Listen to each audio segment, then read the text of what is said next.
Hello everyone, कैसे हैं हम सभी दोस्तों। आज का टॉपिक है हमारा पाइथन में हमारे पास टोटल कितने मॉड्यूल हैं।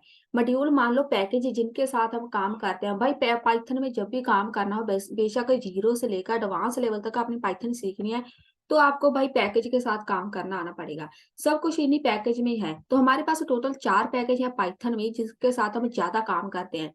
ये तीनों को हम धीरे धीरे वन बाय वन सीखेंगे, लेकिन मैंने नाम बता दिए। जहां पर फर्स्ट है हमारा नम्पी। नम्पी भी बोल सकते हैं, नम पी भाई, ठीक है। इसकी फुल फॉर्म होती है न्यूमेरिकल पाइथन। आज से हम यही स्टार्ट करेंगे। ये जो तीनों है हमारे पास, पैंडास, स्काइपी एंड जंगो, इसको हम बाद में सीखेंगे। तो इसको हम कर देते हैं जहां से बंद। और ये है हमारा न्यूमेरिकल पाइथन। इसको बेसिकली यूज किया जाता है एरे के साथ। एरे के साथ क्यों भाई? जब भी हमने कोई कैलकुलेशन वगैरह करनी है, बेसिकली तो पाइथन में कैलकुलेशन ही होती है, क्योंकि एआई के साथ काम करते हैं तो वहां पर कैलकुलेशन ज्यादा होती है। तो उसी कैलकुलेशंस को हम नम्पी के साथ सॉल्व करते हैं विद एरे। एरे के साथ नम्पी को यूज किया जाता है। इसको स्टार्ट कैसे करते हैं? इसको आपको पहले इंस्टॉल करना पड़ेगा सीएमडी में जाके। जहां पे मैं लिख रही हूँ सीएमडी, इसको कमांड प्रॉम्प्ट ओपन कर लो। अब जहां पे आपने लिखना है, मैंने पिप बताया था, तब मैंने ये स्किप किया था कि आप पिप को इंस्टॉल करके रख लो। उसका काम क्या है वो मैं धीरे धीरे बताती रहूंगी। अब जहां पे हमारा पिप काम आएगा, हमने लिखना है इंस्टॉल पिप इंस्टॉल। जहां पे लिखो, जहां पे स्पेलिंग मिस्टेक, पिप इंस्टॉल जो भी आपने पैकेज इंस्टॉल करना हो, नम्पी करना है बस। जितने भी हमारे पैकेज है सारे इंस्टॉल होते हैं पिप के साथ, ठीक है। तो हमने ये वाला पैकेज इंस्टॉल कर लेना है। मैंने जहाँ पे इतनी कमांड लिखी, इसको हमने एंटर कर देना है। तो जो खुद ही यहाँ से इंस्टॉलेशन इसकी स्टार्ट हो जाएगी। तो हम देख लेते हैं, यहाँ पे हो जो हो गई स्टार्ट। ये जो भी हमें चाहिए ये खुद ही यहाँ से इंस्टॉल कर देगा, ठीक है। इसको इंस्टॉल होने देते हैं। अब आते हैं जहाँ पे, इसको हटा देते हैं। तो नम्पी या फिर नम पाई को हम कैसे यूज करते हैं? अब मैं एक नहीं इसका कोड, इसको एरे के साथ यूज करने के बहुत सारे कोड हैं, ठीक है। कैसे कैसे यूज करते हैं मैं सब कुछ बताती हूँ। इसको पहले इंस्टॉल होने दो तभी इसकी वर्किंग होगी। ये हो गया सक्सेसफुली इंस्टॉल। इसको कर दो बंद, काम खत्म इसका। अब सबसे पहले कोड लिखो। इंपोर्ट करना पड़ता है हमें नम्पी को। तो आपने लिखा है इंपोर्ट नम्पी, ठीक है। इसको मैंने कर दिया जहां से ये वाला कोड ऐड। जब तक आप इसको इंपोर्ट नहीं करते तब तक आपका कोड वर्क नहीं करेगा। अब मैं यहाँ पे एक वेरिएबल बना रही हूँ एरे का। कोई भी वेरिएबल नाम लिख लो। जहां पे लिखो नम्पी डॉट, यहाँ पे लिखो एरे। ऐसा आ गया हमारे पास। उसके बाद हमारे पास एक एरे लिस्ट बना लेते हैं। यहाँ पे बना दी एरे लिस्ट। एरे लिस्ट में कुछ भी हो सकता है, इवन स्ट्रिंग नंबर कुछ भी हो सकता है। तो जहां पे बस कर दो प्रिंट। प्रिंट करना है जो भी हमने वेरिएबल बनाया था जे वाला, इसको हम प्रिंट करेंगे। तो इसको हम कर देते हैं जहां से एग्जीक्यूट। देख लेते हैं आउटपुट क्या आती है। अगर हमारा नम्पी इंस्टॉल हो गया होगा तो हमारे पास आउटपुट आ जाएगी। अगर नहीं हुआ देन आपके पास एरर आएगा। जहां पर इंस्टॉल हो चुका है नम्पी, तो जहां पर मेरे पास 1 2 3 4 मेरे पास आ गई लिस्ट। सिंपल है ये तो। एक बेसिक एरे कैसे बनाते हैं। दूसरा तरीका, जहां पे आप इसको शॉर्ट नाम दे सकते हैं। आप चाहते हैं कि नम्पी मुझे बहुत मुश्किल लगता है, इसको लिखो एज एनपी, कोई भी नाम दे दो, ठीक है। एनपी लिखो, जहां पे नम्पी लिखा है वहां पे लिख दो एमपी। और एनपी ये वाला जो आपने निक नाम बोल दो, ठीक है। निक नाम हमने इसको दे दिया। इसको एग्जीक्यूट करो, हमारे पास यहाँ पे सेम आउटपुट आएगी। तो ये है इसको शॉर्ट नाम देने का तरीका। उसके बाद आपने चेक करना है कि यहाँ पर मैं लिख रही हूँ, प्रिंट कर देते हैं। यहाँ पे मैं एक कमांड लिख रही हूँ, print NP dot double slash version double slash. ये मैंने कुछ लिखा है एक कमांड, इसको मैं एग्जीक्यूट कर दूंगी। और जहां पर मेरे पास आ गया जे क्वेश्चन। अब जहां पर मेरे पास आया 1.26.1, ये है वर्जन किस चीज का? नम्पी का। आपने कौन सा वर्जन इंस्टॉल किया है पिप के साथ नम्पी का, वो वर्जन नाम आ गया। तो जहां पर आप चेक कर सकते हैं अगर लेटेस्ट वर्जन होगा आपने इंस्टॉल किया कि नहीं, तो आप ऐसे पता कर सकते हैं। उसके बाद हम जहां से लिख रहे हैं, यहाँ पे मैं एक और एग्जाम्पल बना रही हूँ। इसको हटाओ, एक वेरिएबल बनाओ। np डॉट एरे, इसको एरे क्रिएट करने का ये वाला मेथड है, ठीक है। एरे नाम लिखेंगे, उसके बाद हमारे जो पैकेज है उसका नाम डॉट एरे, हमारे पास ऐसे ही आएगा, कीवर्ड है जहां पर आपकी लिस्ट आएगी। तो मैंने यहाँ पे लिख दिया कुछ ऐसे, लिस्ट ये वाली हो गई क्रिएट, एरे हो गया, ठीक है। अब मैंने प्रिंट करना है एरे, ये है प्रिंट करने का तरीका, ठीक है। जो भी वेरिएबल है उसको बस प्रिंट कर दो। अब मैं जहाँ पे लिख रही हूँ प्रिंट, जहाँ पे लिखो टाइप, कि एरे में जो मैंने लिया है ये वाला डाटा वो किस टाइप का है, मतलब डाटा टाइप। इसको एग्जीक्यूट करो, मेरे पास आ गया क्लास, ये है इसकी डाटा टाइप। उसने हमें बता दिया कि आपने जहां पर एक क्लास नाम का डाटा लिया हुआ है, तो जहां पे आप इसकी टाइप चेक कर सकते हैं। मैं जहाँ पे लिख रही हूँ, जहाँ पे मैंने ऐसे कुछ लिख दिया, इसको देखो, जे इसको भी क्लास ही बोलेगा, ठीक है।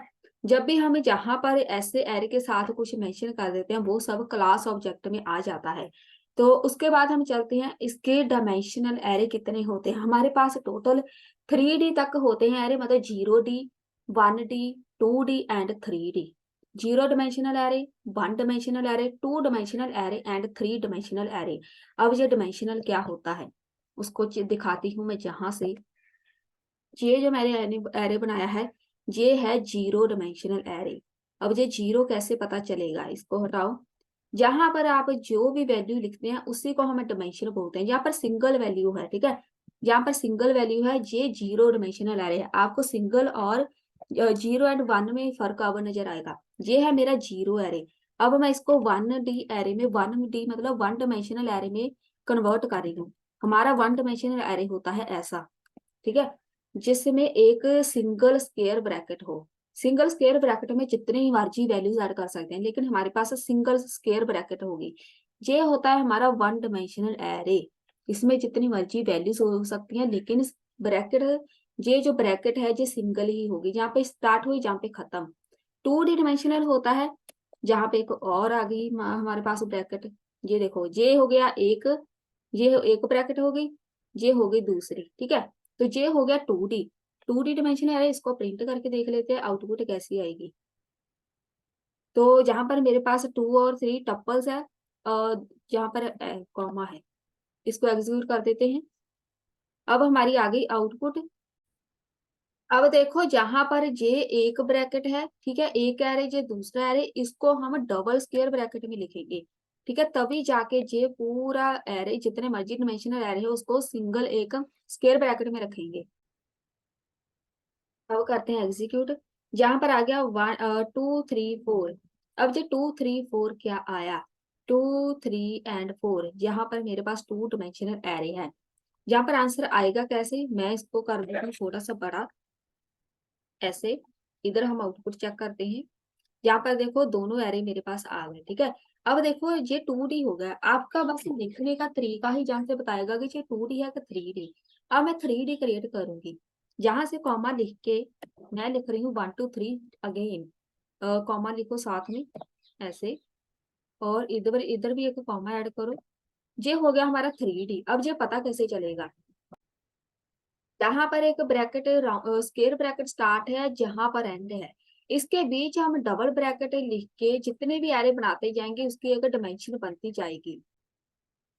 अब मैं अगर जहां पर एक ब्रैकेट बंद कर देती हूँ, स्क्वायर ब्रैकेट, ठीक है, जहां पे बंद कर दी, सिर्फ बंद करनी है हमने, और जहां पर मैं स्टार्ट कर देती हूँ और इसको बंद कर देती हूँ जहां पे। अब देखो जे वाला हो गया 2D एरे, ठीक है, 2D एरे जहां पर इसकी ब्रैकेट एक बंद हो गई, ठीक है। अब जहां पर एक ब्रैकेट है जे वाली बंद हो गई, और इसकी ब्रैकेट हो गई जहां से स्टार्ट है। तो इसको अगर मैं कॉमा लिख के यहाँ पे लिख दूं 1 2 3 एक और, तो जे हो गया हमारा, जहां से एक बार इसको कॉमा लिख देते हैं, एक जे एरे अलग हो गया 2D एरे, जे वाला एरे अलग हो गया 2D एरे। जहां पर स्क्वायर ब्रैकेट के बीच आप यहाँ पर एक ब्रैकेट के बीच एरे लिखते हैं, जे एक एरे है, कॉमा लिख के दूसरा लिख देते हैं, जे 2D एरे हो गया। कॉमा लिख के तीसरा लिखते हैं, जहां पर अगर जे बिल्कुल इसके साथ है, बीच में स्क्वायर ब्रैकेट बंद नहीं है, तो वो 3D हो गया। अगर मैं जहां से ब्रैकेट ये वाली बंद कर देती हूँ, जे एक 2D एरे एक हो गया, जे एक एरे हो गया, मतलब ये डबल 2D एरे हो गया। बस इसी को हम 2D 3D बोलते हैं। जितने आप एरे बनाएंगे 3D बनाना चाहते हैं तो यहाँ पर 1 2 ये तीसरा इसके साथ मिला दो, वो 3D बन जाएगा ऐसे। यहाँ पर लिख दो 1 2 3, ये हो गया हमारा 3D एरे, जहां पर खत्म हो गया। ठीक है,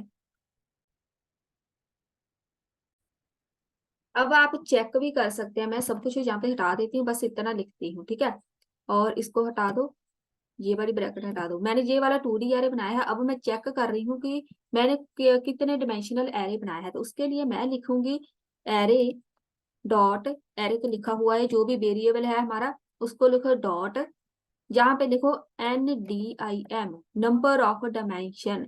इसको हम एग्जीक्यूट कर देते हैं, और जहां पर मेरे पास आ जाएगा आउटपुट, यहाँ पे आएगी स्क्वायर ब्रैकेट, इसको हम डबल स्क्वायर ब्रैकेट में लिखते हैं। ठीक है, इसको एग्जीक्यूट करो, मेरे पास आ गया 2, मतलब मैंने 2D एरे बनाया है। इन सबको मैं हटा देती हूँ, इसको यहाँ से हटाओ, सिंगल लिखो, इसको करो एग्जीक्यूट, मेरे पास आ गया 1, कि मैंने 1 डायमेंशनल एरे बनाया है। सेम ऐसे ही आप 2D 3D जितने एरे बनाते जाएंगे, आप उसको चेक कर सकते हैं कि कितने डायमेंशनल एरे बना है, NDIM के साथ, नंबर ऑफ डायमेंशन। तो उसके बाद नेक्स्ट चलते हैं, मैं जहाँ पे बना रही हूँ ऐसे कुछ, एक जे हो गया, अब मैं इसके साथ लिख रही हूँ थर्ड, ऐसे जे वाला। तो मैंने जहाँ पे 3 लिखे हैं, अब इसको डबल स्क्वायर ब्रैकेट में हम लिखेंगे, यहाँ से लेके जहां पर हो गई बंद, इसको एग्जीक्यूट कर देते हैं। मेरे पास जहां पर आ गया 2D, अब देखो यहाँ पर मेरे पास 2 नहीं 3 आना चाहिए था, इसको करो एग्जीक्यूट। तो 3D एरे कैसे बनाते हैं, यहाँ पर मेरे पास 2 आया है, यहाँ पे लिखो, जहाँ पे आएगी हमारी स्क्वायर ब्रैकेट बंद, यहाँ से स्टार्ट, और इसके बीच एक और स्क्वायर ब्रैकेट, यहाँ पे 1 2 3, यहाँ पे आएगा कॉमा इधर, इसको करते हैं एग्जीक्यूट। अब मैंने पहले ही बोला था कि सारा खेल ब्रैकेट का है, जहां पर आएगी लास्ट ब्रैकेट बंद, इसको करो एग्जीक्यूट। तो मेरे पास आ गया 3, यहाँ पर ब्रैकेट देखो 3 ब्रैकेट है। ठीक है, जितनी ब्रैकेट्स के बीच आप ऐसे बनाते जाएंगे, ये है हमारा 2D, ये सारे का सारा है हमारा 3D। ब्रैकेट्स का बहुत बड़ा रोल है। ठीक है, इनका 3D एरे हम ऐसे बनाते हैं। तो बस यही है हमारा आज का टॉपिक, मिलते हैं नेक्स्ट वीडियो में।